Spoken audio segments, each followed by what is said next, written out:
मनुष्य भी बड़ा विचित्र प्राणी है। अपनों से नीचे के स्तर के लोगों को वो हे दृष्टि से देखता है, उनका उपहास उड़ाता है, उनसे बार बार कहता है कि तुम्हारा कुछ नहीं हो सकता, तुम भविष्य में कुछ नहीं कर पाओगे। जब मनुष्य के पास धन, संपत्ति, मान होता है तो वो दूसरों का आदर नहीं करता, परंतु वो एक बात भूल जाता है कि उससे भी अधिक शक्तिशाली कोई अस्तित्व में है, और वो है समय। काल काल अपना चक्र कब बदलेगा ये कोई नहीं जानता। समय अपनी करवट कब लेगा ये कोई नहीं जानता। कोयला भी समय के साथ साथ हीरे में परिवर्तित हो जाता है। इसलिए जीवन में कभी भी किसी का भी उपहास नहीं उड़ाना चाहिए।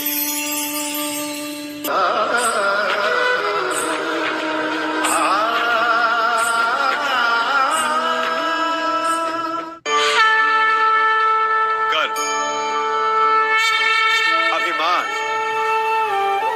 और अहंकार, ये तीनों सुनने में एक जैसे लगते हैं, परंतु तीनों का अर्थ भिन्न होता है और परिणाम भी। तीनों का आरंभ प्रेम से होता है। स्वयं से प्रेम, परिश्रम हमारे मन में गर्व को जन्म देता है और सफलता अभिमान जगाती है। यहां तक ठीक है, परंतु जब ये भावना अहंकार बन जाती है तब वो समस्या बन जाती है, क्योंकि सबसे बुरा अंत अहंकारी का ही होता है। परंतु मनुष्य के लिए पहेली यही है कि पहचाना कैसे जाए कि अहंकार जग गया है और उसका दमन आवश्यक है। इसका उत्तर मैं नहीं, आपका मन देगा।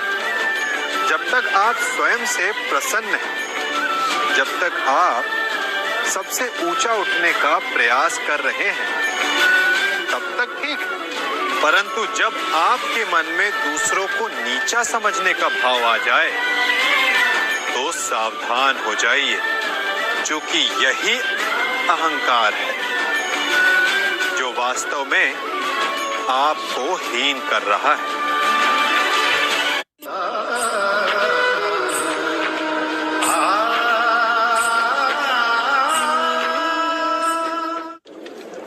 हमारा शरीर प्रकृति का एक महान आविष्कार है। इससे जटिल संरचना संसार में और कोई नहीं। हमारा शरीर जितना जटिल है, यदि इसे ठीक से जाना जाए तो इससे अधिक सरल ज्ञान देने वाला और कोई नहीं। हमारे शरीर में पंच इंद्रियां होती हैं जो हमें भाव, गुण और वस्तुओं का बोध कराती हैं। हमारे पास आंखें हैं, नाक है, स्पर्श के लिए त्वचा है, कान है और जीभा है। सबका भिन्न भिन्न कार्य है। आंखों से देखना, कानों से सुनना, नथनों से श्वास लेना, त्वचा से स्पर्श करना और जीभा से स्वाद लेना। परंतु क्या आपने कभी सोचा कि प्रकृति ने हमें 2 आंखें दी, 2 नथने दी, 2 कान दी, स्पर्श के लिए ये पूरा शरीर दी, परंतु जीभा केवल 1 दी? ऐसा क्यों? क्योंकि प्रकृति चाहती है कि हम देखें अधिक, सुने अधिक और ज्ञान अधिक अर्जित करें, बोले कम। क्योंकि अधिक वाचाल नाश को निमंत्रण देता है। स्मरण रखिएगा।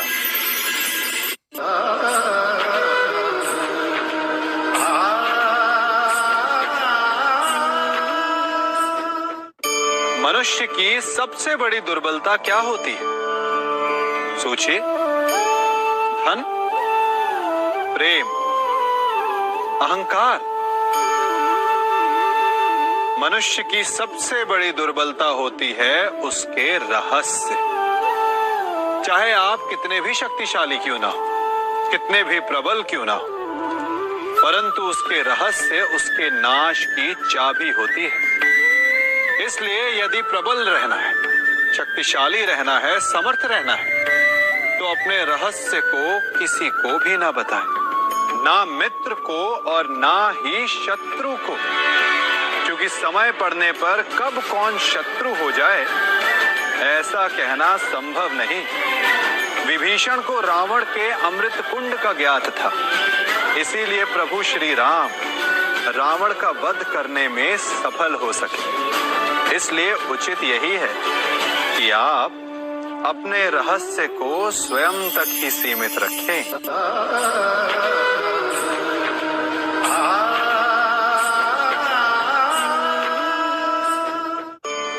मनुष्य जीवन की परीक्षा में सफल होने के लिए क्या नहीं करता? वो परिश्रम करता है, दौड़ भाग करता है, और ये सब करने के पश्चात भी जब उसका काम नहीं बनता तो वो नकल करता है ना? तनिक लौटिए अपने बचपन में, स्मरण कीजिए अपने बचपन की स्मृतियों का। क्या स्मरण हुआ? विद्यालय में जब आप परीक्षा देने जाते थे तो क्या होता था? आप ना सही, परंतु कोई ना कोई सफलता पाने के लिए नकल करता ही था और उत्तीर्ण भी हो जाता था, है ना? परंतु जीवन की परीक्षा ऐसी नहीं होती। नकल करने वाला सफल नहीं होता। कारण विद्यालय में सबके प्रश्न पत्र एक होते थे, परंतु जीवन के प्रश्न पत्र और उनकी कठिनाई सबके लिए भिन्न होती, तो निश्चित रूप से उनके उत्तर भी भिन्न होंगे ना। इसलिए यदि आपको जीवन में सफलता पानी है तो नकल ना कीजिए, स्वयं के प्रश्नों का उत्तर स्वयं ढूंढिए और सफलता आपकी ही होगी।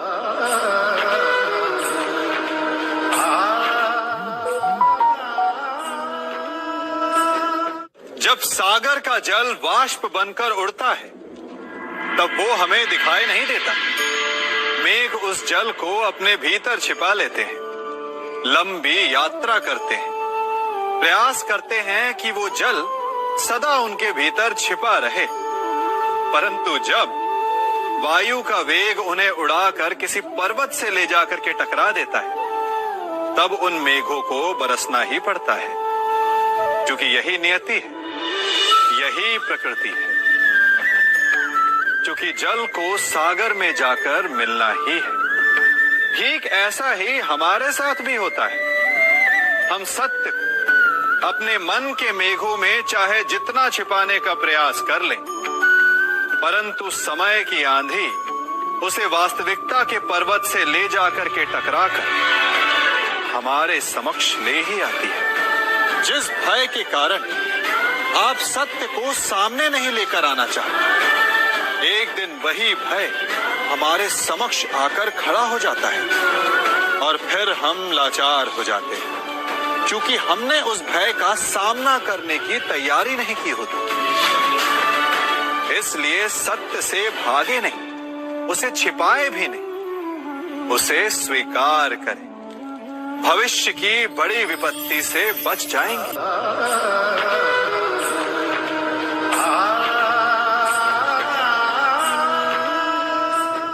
कभी कभी आप सबके जीवन में एक ऐसी विचित्र समस्या अवश्य आती है कि शक्तिशाली के समक्ष मौन हो जाओ। उस शक्तिशाली से विवाद करने से बचने के लिए आप मौन रह जाते।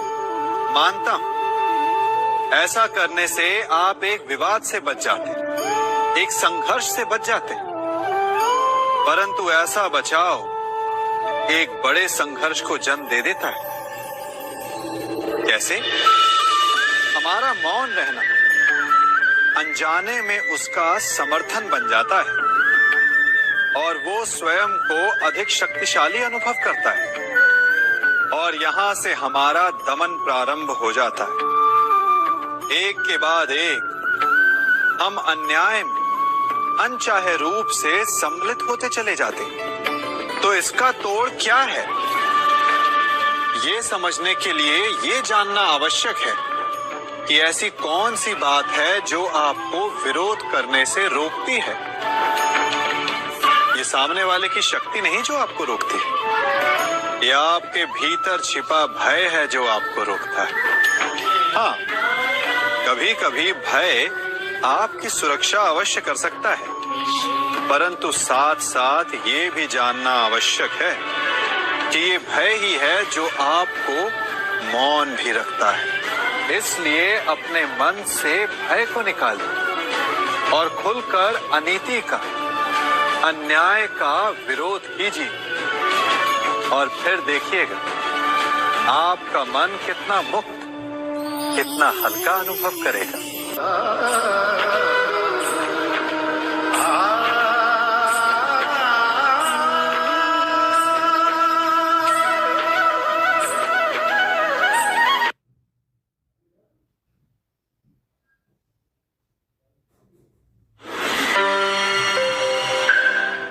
कर्म का बंधन अवश्य निर्मित होता है, किंतु कार्य का बंधन निर्मित नहीं होता। पार्थ,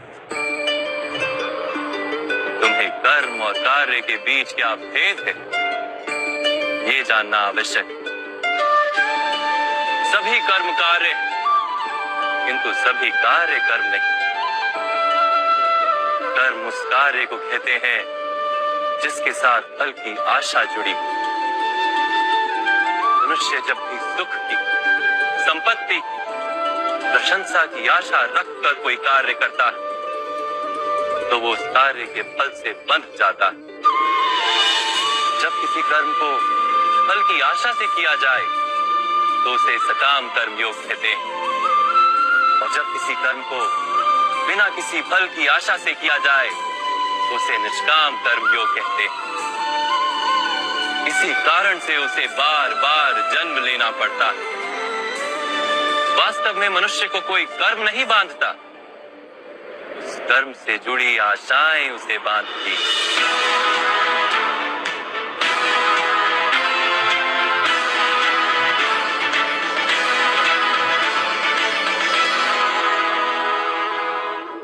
वास्तव में मनुष्य को कोई कर्म नहीं बांधता, उस कर्म से जुड़ी आशाएं उसे बांधती हैं। वो कैसे मालूम? यदि इस युद्ध में तुम्हें विजय होने की आशा है तो पराजित होने पर तुम्हें भीषण दुख होगा, और वो दुख तुमसे कोई अन्य कार्य करवाएगा जिसके लिए तुम्हें दूसरा जन्म लेना पड़ेगा। और यदि तुम विजयी हुए तो तुम्हारा अहंकार बढ़ेगा, और वो अहंकार तुम्हें विश्व विजय के लिए प्रेरित करेगा, तुमसे हत्याएं करवाएगा, और उसका पाप तुम्हें बांधेगा। विचार करो, यदि तुम्हें इस युद्ध में ना विजय का मोह और ना पराजय का भय, तो इस युद्ध के अंत में तुम्हें सुख प्राप्त होगा या दुख प्राप्त होगा?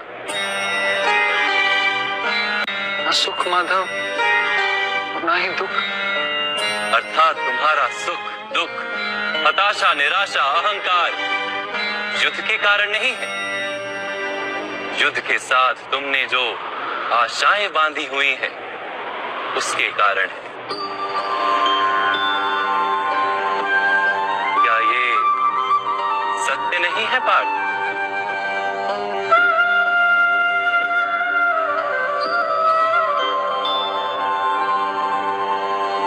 सुख दुखे समे कृत्वा लाभा लाभो जया जयो ततो युद्धाय युज्यस्व नैवं पाप मवाप्स्यसि। अर्थात सुख दुख को समान मानकर लाभ हानि जय पराजय का विचार किए बिना यदि तुम युद्ध करोगे कौन्तेय, तो तुम पाप के भागी नहीं बनोगे। इसी को कर्म योग कहते हैं। जो सांख्य का ज्ञान प्राप्त कर लेता है वो ये जान लेता है कि वो शरीर नहीं, केवल एक आत्मा है, शरीर के भोग और अनुभव तो केवल मृत्यु तक है, अर्थात वास्तविक नहीं, केवल माया है। उसके लिए कर्मयोगी बनना सरल हो जाता है। परंतु माधव, यदि कार्य से बंधन निश्चित है तो क्या संसार का त्याग करके संन्यास लेना उचित नहीं? इसी विचार का परिणाम है कि आज ये युद्ध हो रहा है पार्थ।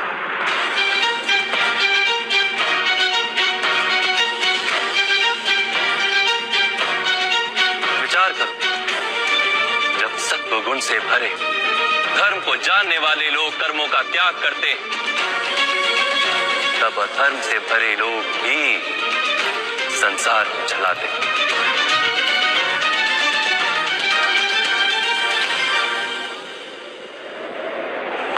यदि महामहिम ने संसार का त्याग ना किया होता तो आज अधर्म इतना बढ़ता ही नहीं।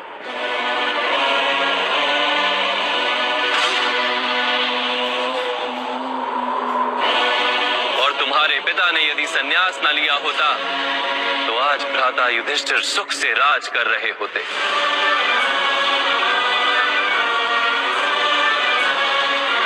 और अपनी प्रजा को न्याय और धर्म का ज्ञान दे रहे होते।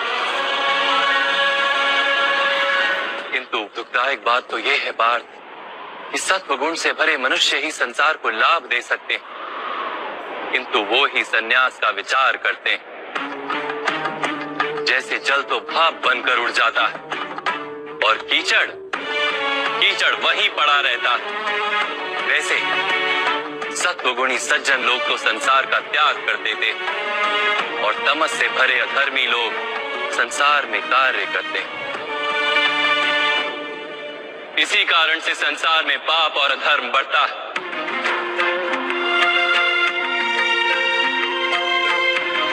किंतु कर्मयोग इस विचित्र स्थिति से सारे संसार का रक्षण करता है।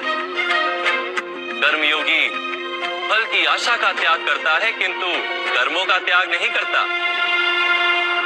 वो इसी संसार में रहता है, सन्यासी की भांति सारे कार्य करता है, किंतु उनमें लिप्त नहीं होता। कर्मयोगी अपनी संतानों से, स्वजनों से, अपनी प्रजा से कोई अपेक्षा या आशा नहीं रखता। स्वयं उसे संन्यास का लाभ होता है, किंतु समाज को संसारी की भांति लाभ देता। मनुष्य अपनी संतानों के सुख के लिए श्रम करता है माधव। अपनी संतान से सुख की अपेक्षा कैसे न रखे?